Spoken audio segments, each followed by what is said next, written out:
আমি সমাজকে মানি না, কারণ আমি শাহিনকে ভালোবাসি। ভালোবাসার জন্য আমি সব কিছু করতে পারি। তুই এত নিচে নেমে গিয়েছিস? রামিসা, ওকে ঘরে নিয়ে গিয়ে আটকাও, ওর জন্য বাইরে বেরোতে না পারে। ঠিক আছে স্যার। চলেন দিদি বলি।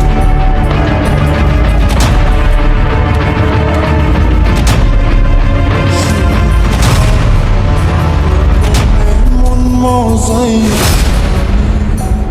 ঘরে বাইরে তোর ফরাইয়া হইলাম উদাস। ভাই, আমি জানি শ্রাবণী তোমাকে ভীষণ ভালোবাসি, কিন্তু তোমরা কোনোদিনও এক হতে পারবে না। কেন রে? কারণ সমাজ তোমাদেরকে এক হতে দেবে না। আমরা যে খুব গরিব, যেমন তেলিয়ার জলে মেশে না, তেমন গরিব আর বড় লোকের মধ্যে কখনো ভালোবাসা হয় না। সেটা আমি জানি রে, কিন্তু কি করবো বল? আমি ওকে অনেকবার বুঝিয়েছি, কিন্তু ও বুঝতেই চায় না। কি ব্যাপার, এত রাতে তুমি আমাদের বাড়িতে? আমি বাড়ি থেকে পালিয়ে এসেছি। আমি আর ওই বাড়িতে কোনোদিনই ফিরে যাব না। তুমি কি বলছো? তুমি জানো এর পরিণাম কি হতে পারে? কি হতে পারে বলো? আমরা গরিব, আমাদের কোনো অর্থের জন্য নেই। ভালোবাসা দিয়ে সমাজকে আমরা আটকাতে পারবো না।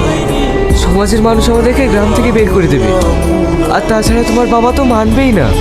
আর তখন আমাদের এই বাড়ি ছেড়ে যাওয়া ছাড়া কোনো রাস্তাই থাকবে না। তুমি কাজটা ঠিক করনি। আমাদেরকে বাড়ি থেকে তাড়িয়ে দিলে আমরা কি খাবো, কোথায় থাকবো বলো? তাই বলছি তুমি ফিরে যাও। আমি ফিরে যাওয়ার জন্য আসিনি শাহিন, তুমি আমাকে ফিরিয়ে দিও না। ঠিক আছে, ঘরে উঠে এসো। একটা মেয়ে ছেলের ভালোবাসা ছাড়া